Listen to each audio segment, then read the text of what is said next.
Pregnancy ప్రయత్నించాలి అన్నప్పుడు ఆడవారి సైడ్ నుంచి, మగవారి సైడ్ నుంచి ఎటువంటి పరీక్షలనేవి చేస్తాము. దీని గురించి మనం ఈరోజు తెలుసుకుందాము. నమస్తే అండి. నేను doctor Maitreyi, fertility expert, Maitrisri fertility centre, Hyderabad. So, ఆడవారి సైడ్ నుంచి బేసిక్ టెస్ట్‌లనేవి ఫస్ట్ ఒకటొచ్చేసి అల్ట్రాసౌండ్.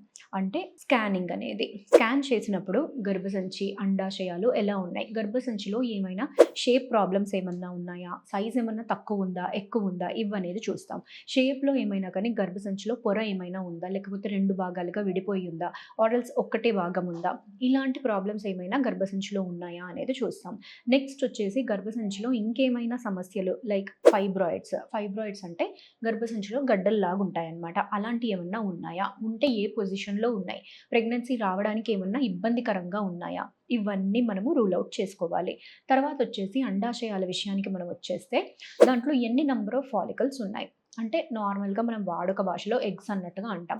కానీ ఒక్కటేంటంటే మనం తెలుసుకోవాల్సింది ఎగ్స్ అనేవి డైరెక్ట్‌గా మనకి స్కాన్‌లో విజువలైజ్ అవ్వవు.